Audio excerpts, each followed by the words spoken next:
What's going on, YouTubers? Mopar people, this is Mopar Man 1978. I haven't done any videos for a while because I've been over at a buddy's house sitting his property and his little dogs and stuff while they're gone on vacation for a week. But I'm back home now, so I can get back to working on my truck. I got my transmission rebuilt by my buddy that's done it before, had no issues. Got it back this time, and back before he had it rebuilt when it went out, the planetary inside the transmission or something exploded, sent pieces all over the place. Those pieces went in, tore a bunch of stuff up. There was a lot of stuff that got ground up. Real fine little metal particles, sparklies, metal flake stuff, chunks. Anyway, he had to clean out the transmission and everything, all the parts, like 2 or 3 times to get. He got I think like 99% of the stuff out of there. Well, anyway, I guess he went through this or ignored this. I don't know. My understanding is he went through everything, redid everything. I paid him, put the transmission back in, got it all filled up like I was supposed to, went through the process, took this for a drive. It had drive, went through neutral, first gear, second gear. First gear was kind of, this transmission, the valve body and stuff's been set up for a racing shift kit, so it has really firm shifts. The going from first to second to drive, shifting by itself, it was kind of seemed like it really wasn't bam bam bam through the gears like it used to be. When I manually shift it and go from first to second, it seemed like there was a little bit of slippage. And then reverse, there was absolutely no reverse. Anyway, he told me to go ahead and take the oil pan off. I found some really teeny tiny, what look almost like racer shavings, metal racer shavings. Some specks, some real fine little particles. Nothing made it past the filter. And all that stuff.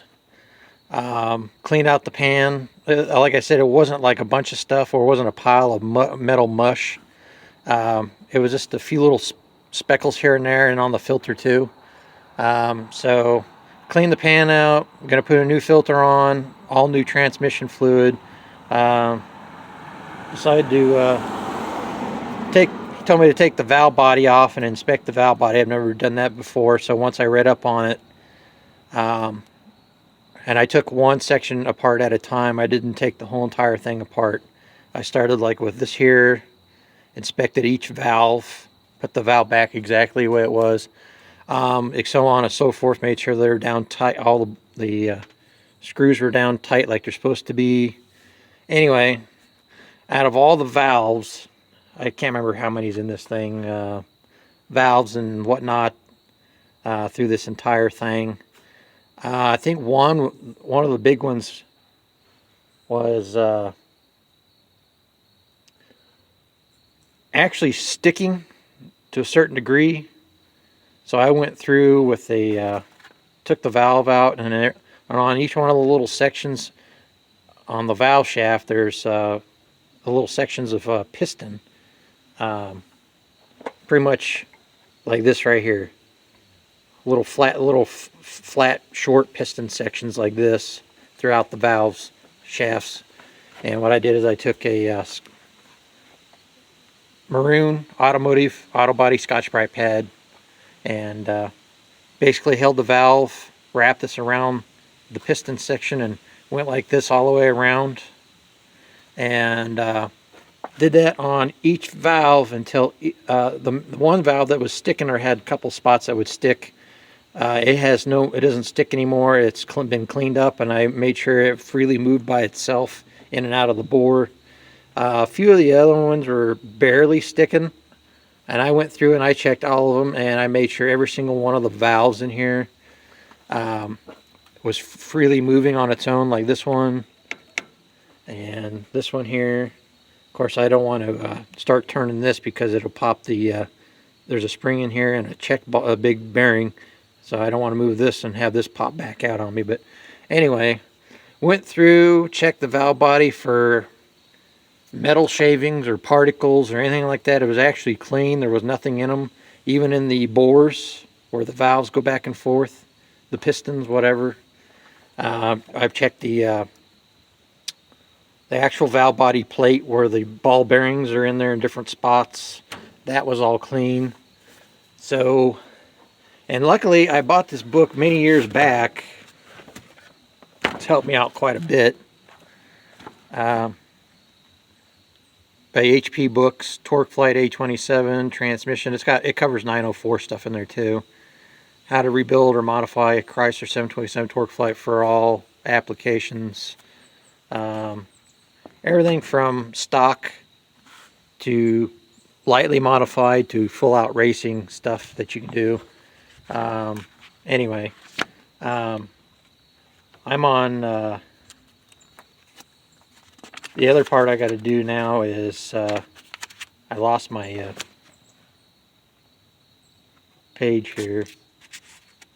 Yeah, see, like here, right here, you can see these round flat piston sections on the valve shaft. Those all got cleaned up. But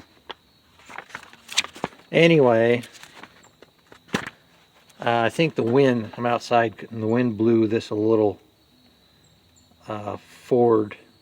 It shows you how to test your front. Here it is. It says after the pump is installed for the final time, the front and rear clutch pack should be air checked. You can also not only check the front and rear packs, the bands, which they basically say the bands or whatever. See, it says here, front clutch apply, rear clutch apply, these two holes right here. Front servo piston, rear servo piston. You do about 25 to 30 pounds of pressure. Push the air in there, and you watch for these arms right here, this lever on each one of these to push down and open, push down and open each time you press the air through one of these ports. If we had it open, we would be able to watch the clutches up and down. Anyway, that's where I'm at right now on the truck. I'm getting ready to do this, and I got 30 pounds of pressure in my my air compressor over here. Yep, there's 10, 20, 30, 40, so I got it on 30, and I'm going to go ahead and pause this. Basically, it's like my poor man's way of editing the video. I'm going to pause it, and it'll look like it's been edited, and when I come back, I'll be ready and underneath the vehicle to apply air and see if the front and rear servos do their jobs, and keep the air, compressed air, to keep the valves, the pistons move in their positions. Stay tuned. Okay guys, I'm back. I apologize for the there we go, it zoomed in, or focused in. Anyway, I didn't have one of the regular little miniature air pistols with the rubber tip on the end of it with the point, so I made my own. I just wrapped layers upon layers of electrical, or not electrical, yeah, black electrical tape to fit in the port that I'm going to put some compressed air into. And like this one here. Anyway, bear with me. I'm working upside down while holding this smartphone on a little, what I call a conceited stick, which is a selfie stick. Basically my poor man's version of a GoPro. Anyway, our goal is to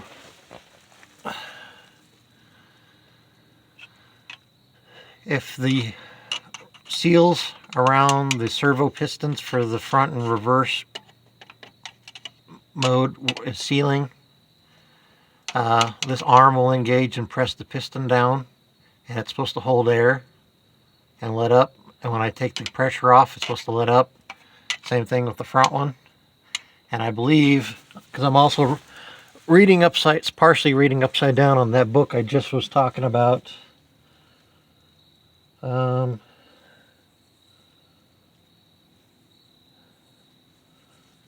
it says I got to do compressed air on this port for the front servo. So let's try that. Let me get I got 35 pounds or 30 pounds of pressure hooked up to the air hose.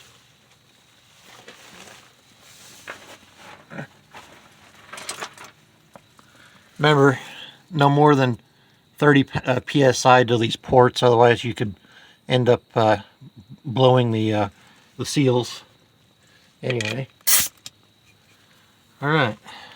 Now I'm going to try to hold the camera as still as possible. And I know you guys don't want a earthquake. Anyway, so we're going to go for this one over here. Let me get this adjusted.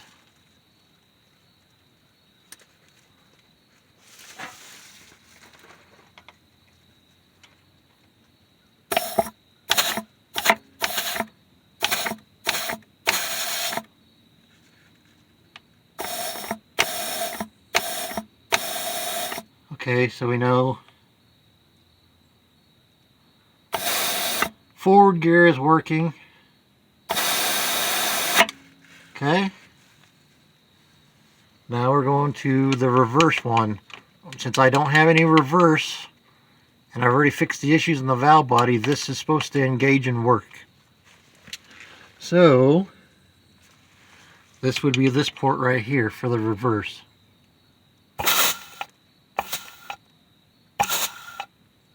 Sorry. Like I said, sorry. I'm holding this smartphone and trying to do this at the same time, so bear with me.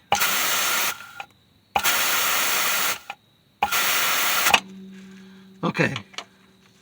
So we know that the seal is doing its job.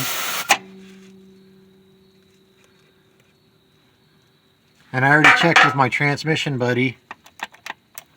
The bands are supposed to be this loose.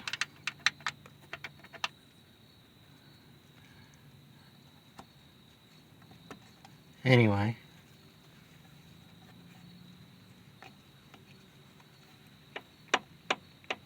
This is supposed to have that, the rear is supposed to have this much play.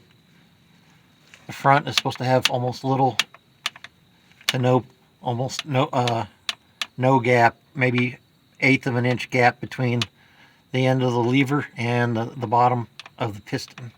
So all that is good. So now what I get to do is